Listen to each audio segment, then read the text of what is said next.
Parties का season है, Christmas चल रहा है, नया साल पास है, दिवाली अभी गई है, बहुत सारी शादियां हुई हैं और सबको ये टेंशन है कि खा खा कर पी पी कर वज़न बढ़ गया, मोटे हो गए, कपड़े टाइट हो गए, क्या करें, एक्सरसाइज कर नहीं पा रहे हैं, ठंड बहुत है, उठने का मन नहीं है।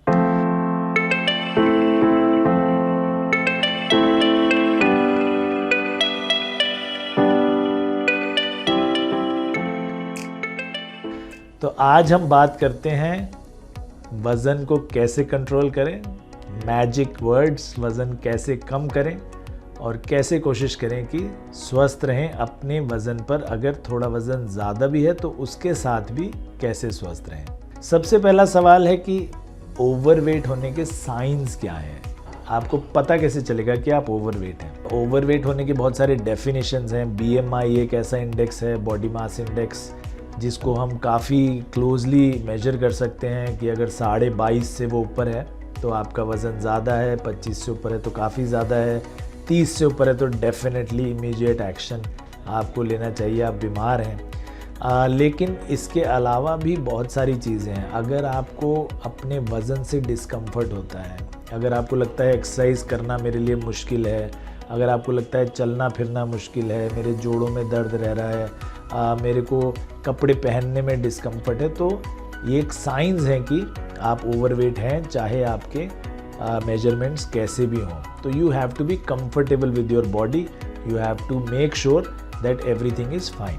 अगर आप ओवरवेट हैं तो बॉडी को कैसे अफेक्ट करता है वो देखिए, ऊपर से नीचे तक अगर आपका वज़न ज़्यादा है तो सारे शरीर पे असर होता है। सबसे पहला तो ऑब्वियसली हमारे दिमाग पर ही होता है। ये एक स्ट्रेस है, जैसा मैंने बताया, बहुत लोगों को हो रहा है कि मेरा वज़न बढ़ रहा है, मेरे कपड़े टाइट हो रहे हैं, I am not looking that good. तो सबसे पहला तो आपको मानसिक असर होता है। You don't feel that confident about your self, आपको लगता है कि बॉडी इमेज मेरी ठीक नहीं है। तो मानसिक के साथ साथ फिज़िकल आपके हार्ट पर असर पड़ता है, आर्टरीज़ में कोलेस्ट्रॉल ज़्यादा जमा होता है, लंग्स पर असर पड़ता है, उनको सांस लेने में तकलीफ़ होती है, जोड़ों पे बहुत सारा असर पड़ता है क्योंकि जोड़ ही हैं जो आपका वेट संभालते हैं। तो नी जॉइंट्स और एंकल जॉइंट्स, हिप जॉइंट्स, इन सब पे धीरे धीरे असर पड़ना शुरू होता है और नी जॉइंट्स पर सबसे ज़्यादा। बहुत सारे और आपके पैरामीटर्स हैं। लिवर पे अगर बहुत ज़्यादा फैट जमा हो जाता है तो लिवर की मेटाबोलाइजेशन कैपेसिटी कम हो जाती है, उससे डायबिटीज़ डेवलप होने लगता है। पैंक्रियास पे ज़्यादा फैट जमा हो जाता है तो इंसुलिन की प्रोडक्शन कम हो जाती है, पैंक्रियास डैमेज होने लगता है, पैंक्रियाटाइटिस भी हो सकता है, डायबिटीज़ भी हो सकता है। तो बहुत सारे ऑर्गन्स, एक एक ऑर्गन पर ओवरवेट होने का असर पड़ता है, स्पेशली आपके हार्ट पर, आपके लिवर पर, आपके जॉइंट्स पर और आपके ब्रेन पर। तो इसलिए बहुत ज़रूरी है कि हम अपना ध्यान रखें और वज़न को कम करने की कोशिश करें। तो सबसे इफ़ेक्टिव मेथड क्या है वज़न कम करने का? देखिए 80% तो वो सारी दवाइयाँ आपकी किचन में मौजूद हैं। तो 80% जो वज़न कम करने का नुस्खा है वो आपके अपने रसोई में ऑलरेडी पड़ा हुआ है। हेल्दी खाना खाइए, घर का बना हुआ खाना खाइए, मीठी चीज़ें अवॉइड कीजिए, कार्बोहाइड्रेट्स कम कीजिए, टाइम पर खाना खाइए, एक ही टाइम पर, सुबह, दोपहर, शाम। शाम होने से पहले, अंधेरा होने से पहले अगर आप डिनर कर लें, सुबह जल्दी उठ जाएं और जल्दी खाना खा लें, दोपहर को अपना सैलड्स वगैरह ज़्यादा खाएं, खाने से पहले हमेशा फ्रूट्स और सैलड्स खाएं, खाने के बाद नहीं, और पेट इन्हीं चीज़ों से भरें, सैलड से और फ्रूट से, बाकी सिर्फ टेस्ट के लिए लें। सफ़ेद चीज़ें कम से कम खाएं। देखिए ज़िंदगी अगर रंगीन रखनी है तो आपकी प्लेट भी पूरी रंगीन होनी चाहिए। जितनी रंगीन प्लेट होगी उतनी ही आपकी ज़िंदगी बेटर होगी। तो सफ़ेद चीज़ें जैसे मैदा, नमक, चीनी, ये जितना अवॉइड करेंगे उतना अच्छा। तो 80% तो जैसे मैंने कहा आपके किचन में है ऑलरेडी सामान। बाहर से कम खाना मंगाइए, आपके किचन का ही खाना सबसे हेल्दी होता है। आप बाहर कितने ही अच्छे रेस्टोरेंट से खाना क्यों ना मंगाएं, you can never really be sure कि वो कैसे बना रहे हैं, किस तेल में बना रहे हैं, क्या इंग्रेडिएंट्स यूज़ कर रहे हैं। तो अपनी किचन का खाना खाइए, टाइम से खाइए और हेल्दी खाना खाइए, रंगीन खाना खाइए, फ्रूट ज़्यादा खाइए, सैलड ज़्यादा खाइए, हरी सब्जियां खाइए। तो इससे आपका 80% वेट का प्रॉब्लम सॉल्व हो जाएगा। अगर आप बाहर का जंक फूड खाते हैं, पिज़्ज़ास खाते हैं, बर्गर्स खाते हैं, कोल्ड ड्रिंक्स पीते हैं, तो वेट को कंट्रोल करना बहुत मुश्किल है। बाकी 20% किचन के बाहर है, और वो किचन के ही नहीं, आपके घर के भी बाहर, कॉलोनी के भी शायद बाहर, बड़े पार्क में है। तो सुबह जाकर रोज़ एक्सरसाइज करिए, अपने आप को थकाइए, अपनी बॉडी को थकाइए। 40 मिनट तक रोज़ सांस फुलाना बहुत ज़रूरी है।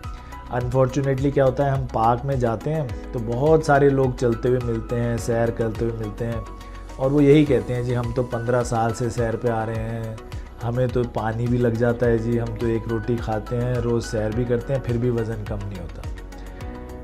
ये ऐसा इसलिए है क्योंकि वो साइंटिफिकली एक्सरसाइज नहीं कर रहे हैं। एक्सरसाइज को साइंटिफिक करने के लिए आपको ध्यान रखना है कि आपकी हार्ट रेट, जो रेस्टिंग हार्ट रेट है, वो डबल होनी चाहिए आपके एक्सरसाइज करते वक्त। आप बोलने लायक नहीं होने चाहिए जब आप एक्सरसाइज कर रहे हो, आप बिल्कुल सांस फूलता रहना चाहिए। धीरे धीरे टहलने में उतनी ही कैलोरीज खर्च होती हैं जितनी इस समय मैं कर रहा हूँ। बैठ के बातें करना, बोलते रहना और धीरे धीरे टहलना, एग्जैक्ट सेम कैलोरी बर्न। इसका ये मतलब नहीं है कि बैठ के बातें ही करते रहिए और सोचिए आज एक्सरसाइज हो गई। देखिए धीरे धीरे टहलेंगे भी तो भी आपके जॉइंट्स हिलते हैं, मसल्स हिलते हैं, कुछ तो मूवमेंट होती है, कुछ आपको रिलीफ मिलता है, कुछ ना कुछ फ़ायदा ज़रूर मिलता है, बट उससे आपका वेट कम नहीं हो सकता, ये गारंटी है। वेट कम करने के लिए आपको अपनी सांस फुलानी ही पड़ेगी, यानी एरोबिक एक्सरसाइज करना पड़ेगा। लेकिन एक बात का ध्यान रखें कि ओलंपिक मेडल जीतने के लिए नहीं कर रहे हैं हम ये। अगर जहाँ भी थक जाएं तो बैठ जाइए, रेस्ट करिए, कल को फिर हमारे पास टाइम मिलेगा, हम कल फिर एक्सरसाइज कर सकते हैं, आज सब कुछ आज नहीं करना है। तो ऐसा ना करें कि तबीयत ही ख़राब हो जाए, पहले ही दिन जाके बहुत ज़्यादा करें और मसल पुल हो गया तो फिर पता चले कि 3 हफ्ते तक एक्सरसाइज नहीं करने गए और उसके बाद फिर आदत छूट जाएगी। तो धीरे धीरे बढ़ाइए एक्सरसाइज, पहले दिन 10 मिनट करिए, दूसरे दिन 15 मिनट करिए, ऐसे धीरे धीरे करते करते करीब 3 से 4 महीने में उसको बिल्डअप करिए कि 40 मिनट आप रोज़ इंटेंसिव एक्सरसाइज कर रहे हो, सांस फुला रहे हो, और लोगों को भी बातचीत करते हुए नहीं करनी है एक्सरसाइज, अपने आप अकेले दौड़ते दौड़ते या चलते चलते या स्विमिंग करते हुए, साइकिलिंग करते हुए, कैसे भी करें बट सांस फुलाएं। थोड़ी देर वेट्स उठाना भी बहुत ज़रूरी है। तो वेट्स उठाने से आपके मसल्स बनते हैं और मसल्स आपके सोते सोते भी वेट लॉस करवाते हैं, क्योंकि मसल्स का मेटाबॉलिक रेट हायर होता है compare to the rest of the body. तो अगर आप मसल्स बनाएंगे तो वो मेटाबॉलिज्म आपका चलाते रहेंगे, आपकी एनर्जी बर्न करते रहेंगे, कैलोरीज बर्न करते रहेंगे, इवन दो अगर आप सो भी रहे हैं तो थोड़ा वेट लिफ्टिंग भी ज़रूरी है। 40 मिनट के करीब एरोबिक एक्सरसाइजेस, 10 से 15 मिनट वेट्स। अगर आप ये करेंगे तो आपकी बॉडी वेट जल्दी रैपिडली कम होता जाएगा, इवन दो आप सो रहे हो तब भी आप कैलोरीज बर्न करते रहेंगे। फिर क्वेश्चन कुछ लोगों का आता है कि कितनी बार खाना चाहिए, कब खाना चाहिए। तो ये देखिए कि ये इंडिविजुअल प्रेफरेंसेस हैं, लेकिन बेटर यही है कि अगर आप स्मॉल फ्रीक्वेंट मील्स लें तो वो डाइजेशन ईजी होती है, जल्दी होती है और आपको वेट गेन बहुत ज़्यादा नहीं होता। तो रादर दैन 3 बड़ी मील्स लेने के अगर आप 4 या 5 छोटी मील्स लेते हैं तो वो आपके वेट लॉस के लिए बेटर है। और जैसा मैंने कहा, अंधेरा होने से पहले यानी शाम 6-7 बजे अगर आप डिनर कर लेंगे तो आपको बहुत फ़ायदा मिलेगा, क्योंकि रात को यूजुअली जो हमारी आदत है कि हम 8-9 बजे, 9:30 बजे, कुछ लोग 10-11 बजे भी डिनर करते हैं और फिर सो जाते हैं, तो बॉडी को टाइम ही नहीं मिलता है कि वो आपका खाना डाइजेस्ट कर सके, उसको कैलोरीज को बर्न कर सके। तो कोशिश करिए कि 7-7:30 तक आप डिनर कर लें, उसके बाद थोड़ा टहल लें, थोड़ा सा घूम फिर लें, तो ताकि ये डाइजेशन में हेल्प करेगा और आपका बॉडी उस फूड के सारे न्यूट्रिएंट्स को अब्जॉर्ब भी कर पाएगा, प्लस आपका एक्सेस वेट गेन भी नहीं होगा। खुश रहें, हंसते रहें, हंसने से बहुत कैलोरीज बर्न होती हैं, तो जितना हंसेंगे उतनी ही जल्दी आपका वेट लॉस होगा।